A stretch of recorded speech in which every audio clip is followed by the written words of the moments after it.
E aí, pessoal, tudo bem? Eu queria falar um pouquinho hoje sobre namoro cristão, casamento cristão. O pessoal tá sofrendo muito, né? Quem não é casado ainda para dar certo nessa área da vida. E eu queria deixar alguns conselhos fundamentais para que você possa, então, com sabedoria, analisar a situação e a pessoa com quem você vai se envolver. A gente vive num momento em que o cristianismo ele tem estado na boca de muitas pessoas, mas não na vida, no coração, na prática, né? E baseado nisso a gente lembra das palavras que Jesus recitou, né? Foram profetizadas por Jeremias, onde o Senhor disse que muitos o louvam com a boca, mas o coração está distante do Senhor. Então, a primeira coisa é você precisa olhar para essa pessoa que talvez você já tenha olhado, ou você precisa orar para que venha uma pessoa ao qual tenha firmeza doutrinária. O que é firmeza doutrinária? Uma pessoa que realmente é um cristão, sabe o que é o cristianismo, crê em Cristo Jesus e entende minimamente o que é a fé cristã, né?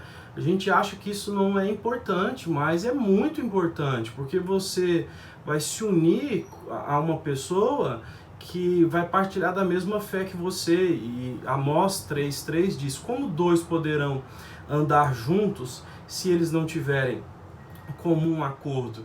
Então, a fé cristã, ela vai precisar ser a mesma.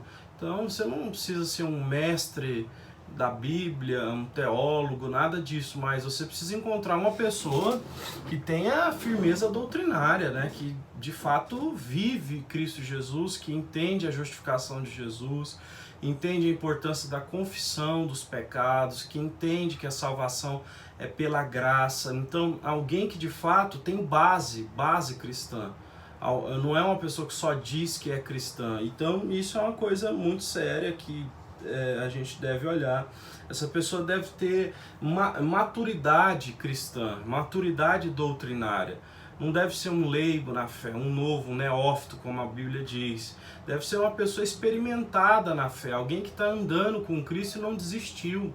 E alguém que de fato é maduro doutrinariamente, não é uma pessoa que anda caindo em pecado todos os dias e agora arruma um rapaz ou uma moça e acha que vai consertar. Ninguém deixa de ser promíscuo, imoral, porque encontrou alguém, né? Se você não abandona o seu pecado sexual por causa de Jesus, você não vai abandonar por causa de uma companheira ou de um companheiro. Então, ore ou olhe, né, para pessoas que sejam doutrinariamente maduras, né? E eu repito isso, ser doutrinariamente maduro é entender, por exemplo, que o cristianismo, nós vivemos o processo de santificação, e alguém então que dá valor à palavra de Deus, que olha para a palavra de Deus como algo muito importante, como sendo a coisa mais importante da sua vida, é uma pessoa que caminha então nessa maturidade, né? E então essa maturidade vai levar a pessoa a um nível de santificação pessoal diferenciado. Então não caia nessa história de achar que você vai mudar alguém, que você vai ser o ponto de apoio para a santificação de uma pessoa que vive caindo na imoralidade, que não soube esperar em Cristo, que Cristo então pudesse abençoar. A Bíblia diz que herança você pode até receber dos seus pais, mas uma esposa abençoada só vem do Senhor. Então alguém que não consegue esperar em Jesus, né, e justifica os seus pecados, dizendo que eu estou sozinho, então eu não devo fidelidade a alguém, essa pessoa não é fiel a Deus. Se não é fiel a Deus, não vai ser fiel a ninguém. Não caia então nesse conto, porque isso não existe. Então, alguns erros comuns que devem ser evitados são os erros de prioridade na hora da escolha. O homem olha demais para a questão da beleza física da mulher e esquece então de avaliar sabiamente então a posição, o compromisso que essa mulher tem com Deus, né? Então a beleza ela é ilusória, ela é enganosa, como diz as escrituras. A formosura é passageira. Então o homem tem que tomar muito cuidado com esse tipo de coisa, até porque a gente tem o exemplo de Sansão, né, que caiu na beleza de Dalila, uma mulher que desacreditava no Deus verdadeiro e que traiu Sansão. Isso não quer dizer que as mulheres bonitas são traidoras, e nem que você não deve olhar e desejar no sentido de casar com uma pessoa que é bonita. Não é isso que eu estou dizendo, você sabe muito bem. Mas eu estou querendo dizer que muitas pessoas, muitos homens, eles abrem mão de ter uma mulher de Deus do seu lado simplesmente para ter uma mulher que tem beleza física. E geralmente a mulher, ela se deixa seduzir muito pela questão do homem ser profissionalmente bem sucedido, financeiramente bem sucedido. Às vezes a mulher então se deixa levar por essa questão. Não é que a mulher é só interesseira, é porque a mulher está em busca de o quê? Estabilidade, segurança. Tá? A mulher está em busca de um homem que seja o provedor. Mas quando a mulher começa a olhar para o homem esperando, no primeiro lugar, que ele seja bem sucedido profissionalmente, bem sucedido financeiramente, e não olha se ele é doutrinariamente maduro, se ele é um cristão de verdade, se ele anda no processo de santificação, então ela pode cair numa latada grande, enorme, assim como Sansão caiu lá por causa da beleza de Dalila. Essa mulher pode cair então por esse engano. Hoje em dia tem muita gente que acha que quando alguém tem dinheiro ou tem uma posição alta profissional, que é Deus que abençoou. Mas não, o ser humano está debaixo da graça comum de Deus, e a inteligência que Deus dá para os seres humanos pode fazer com que uma pessoa ímpia, sem moral nenhuma, se torne bem-sucedido. E ser bem-sucedido profissionalmente não garante um casamento estável para você, porque são duas coisas bem diferentes: a questão da moral, a questão do temor que essa pessoa tem a Deus com relação ao seu padrão financeiro e profissional. Uma coisa muito importante, conselhos práticos, tem que se orar. Se você encontrou uma pessoa, você precisa orar junto com essa pessoa e orar com paciência. Mas escute o que eu vou te dizer agora. Não é fazer orações com uma pessoa para que essa pessoa, para que você receba um sinal do céu, no sentido de que esse sinal será a confirmação de Deus. Esse tempo de oração e paciência é justamente um tempo para que haja um amadurecimento da relação, da amizade entre os dois. E ali, então, por meio desse processo, um vai notando no outro se existe, né, o caráter cristão que o outro diz ter. Então, o tempo é fundamental para que algumas coisas se revelem. Algumas coisas que estão no coração das pessoas só vai se revelar com o tempo. Então, o período da oração, da amizade, ele é fundamental e não deve ser negado. E também você vai estar apresentando diante de Deus algo tão importante na sua vida. Outra coisa que você deve olhar bastante é para o histórico da pessoa. Se existe algum histórico de escândalos recentes, tome muito cuidado com isso, muito cuidado. Não é que nós não acreditamos que alguém possa mudar, a gente acredita. Mas quando nós falamos sobre caráter, sobre moral, sobre ética, nós estamos falando de alguma coisa que demora para se mudar quando alguém vive uma vida errada.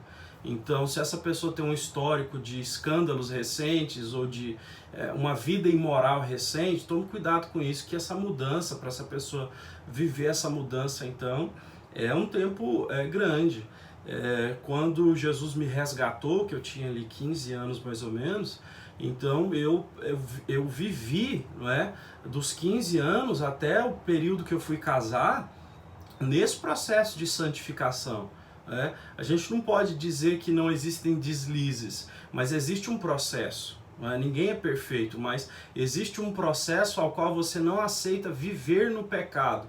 Você pode até tropeçar, mas você vive esse processo de santificação, que inclusive vai te amadurecer emocionalmente, psicologicamente, para que você não acabe com um relacionamento por qualquer tipo de briga.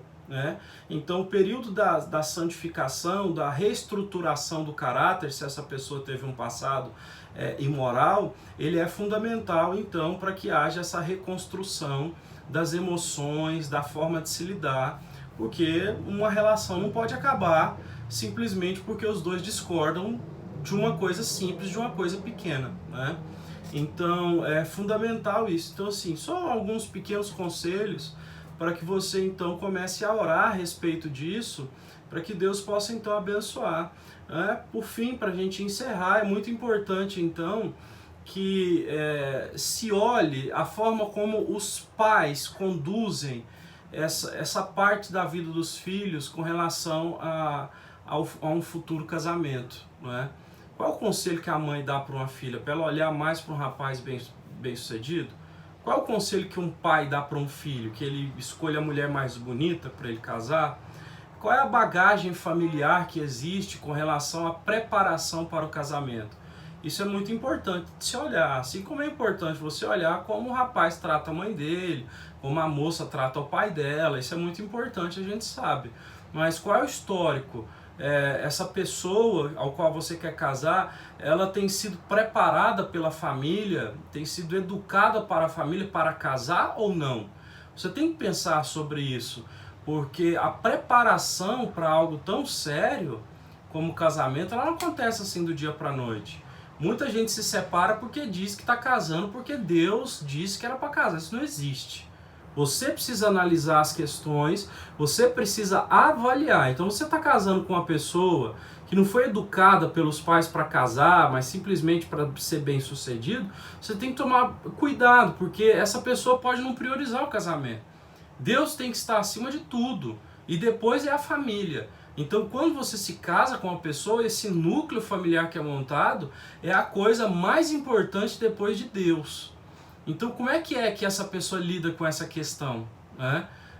Assim como você deve pensar como é que essa pessoa lida com a questão do trabalho. Essa pessoa valoriza o trabalho, mas ela valoriza o trabalho em que sentido? Só para ganhar dinheiro, para ostentar, para se mostrar? Ou é uma pessoa que trabalha e que lida, não é, com dinheiro, fazendo projeções ou planejamentos já mirando o casamento? Precisa se pensar sobre isso, porque existem pessoas que dizem que querem casar, mas você olha o planejamento da vida dessa pessoa, não tem nada a ver com casamento, né? Então é necessário existir um certo grau de prioridade. Um homem diz que vai casar, ele investe muito em carros e nunca investiu numa casa, né? Nunca investiu num apartamento, alguma coisa nesse sentido.